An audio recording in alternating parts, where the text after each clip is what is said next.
Emily, could you say a bit about whether that independence is, to use the framework, political or affective or both? It's a good question, Liz. I would say both. At least based on the one of our independents that regularly attends, he's more outspoken, whereas another one is, I think she's more independent from an affective space. Karen, did you have your hand raised? You are muted, my friend. There we go. Okay. How does the group deal with questions of disinformation? I know that you said this isn't a group about changing people's minds, but what happens when just really factually wrong information comes up, and how is that dealt with on both sides? Liz, do you want to get started? Well, that just happened in the debate we just attended. Yeah, I would say it partly depends a lot on the context of what kind of event is it that's going on. So, for example, in the debate, then one of there's like, after each person gives his speech, then there's time for 2 or 3 or 4 other people to ask questions moderated through the debate chair. And so that was an opportunity for one of those questioners to say, I think what you just alleged is not true, and here's why I think so. And so there's like room to counter it. But also, from what I've seen so far, I mean, all of the moderators and debate chairs are pretty savvy and good at politely redirecting or calling, not just letting overt misinformation go by without saying something. What would you add, Emily? I would say that, much like Liz said, I haven't noticed that happening within our alliance meetings necessarily, but I have noticed it like at the national debate that Liz and I just attended was around the idea that there should be gender-specific organizations. For youth. For youth, thank you. And in particular, the original idea was that there would be debate around sports.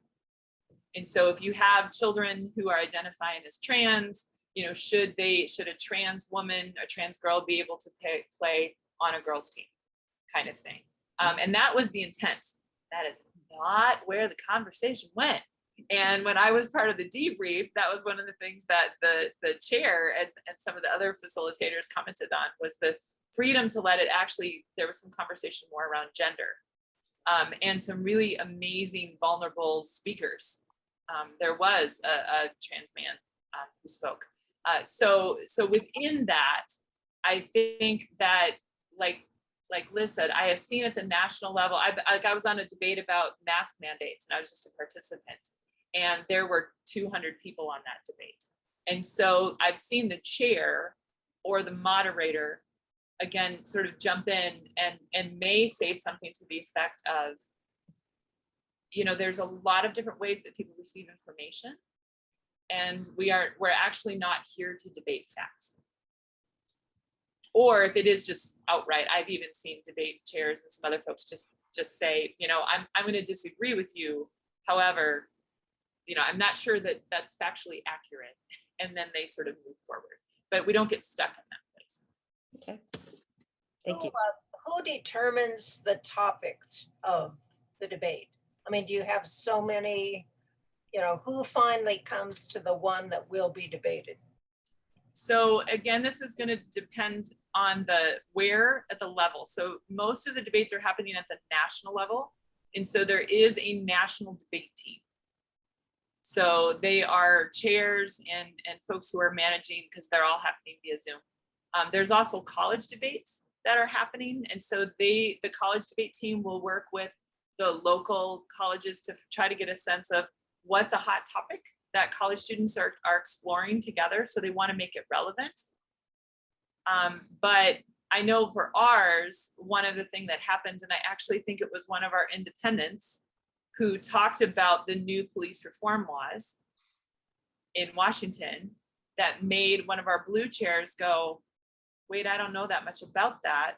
And then eventually it became this larger statewide idea. So a lot of it happens organically, and it's looking at what's in the news, what kinds of things are people talking about.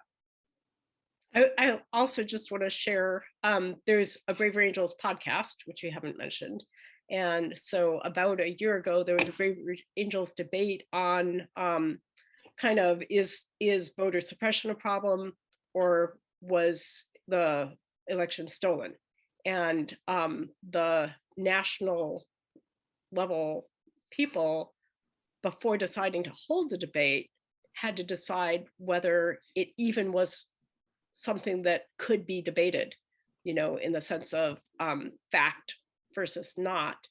And so there's a Braver Angels pod, they recorded their meeting trying to figure that out. And I think part of it ended up refining the way they posed the debate questions so that it could be allowing for people who were concerned about voter suppression and not just people who were concerned about believing that the election had been stolen. But it was really interesting listening to that dialogue and listening to people worrying about, is it going to be potentially harmful to listeners in context of what might be said and so forth. So seems like a pretty thoughtful organization. But, before we're out of time, if people have questions or thoughts about projects that we could do together as organizations, and I would love to hear people's thoughts.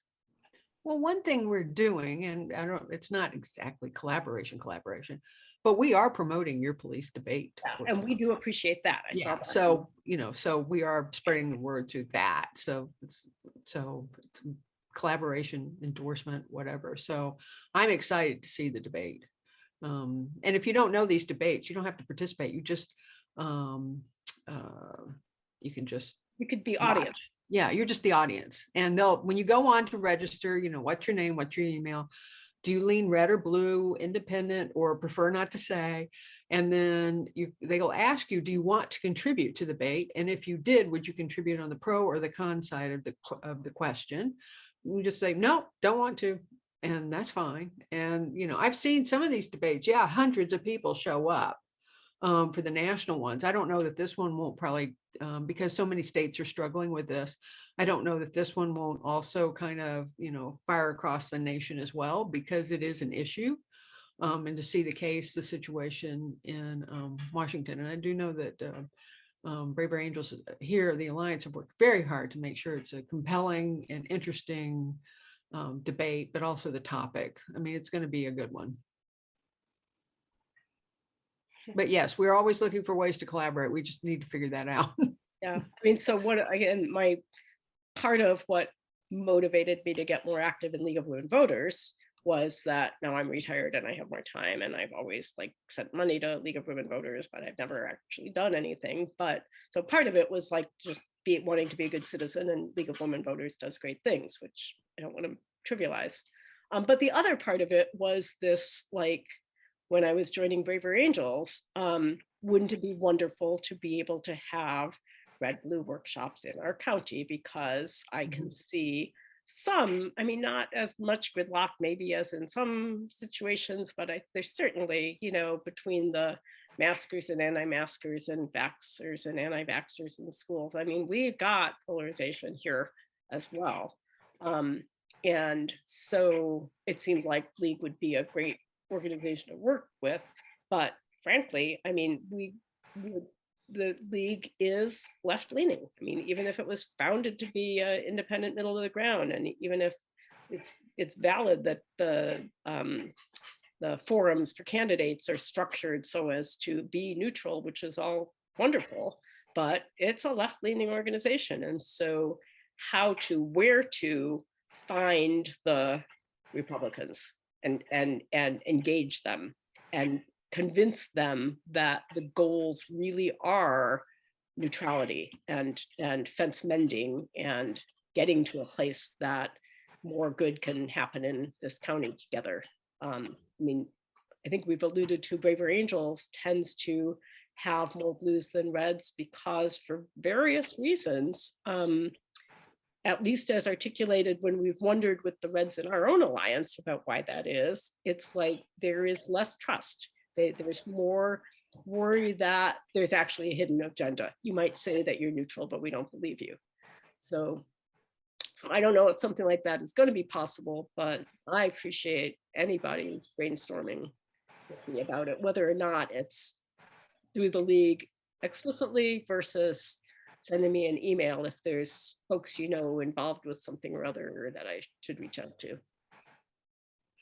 Well, that seems to be a good remark to end on. I want to thank Emily and Liz for I guess I'll sharing put my generously email in of the their chat. time and walking us through another organization that's very interesting, at least to me. Obviously, I belong to it, but I do encourage you to consider coming to the debate on the police reform laws and see what you think. And again, it's free. You don't have to join to come.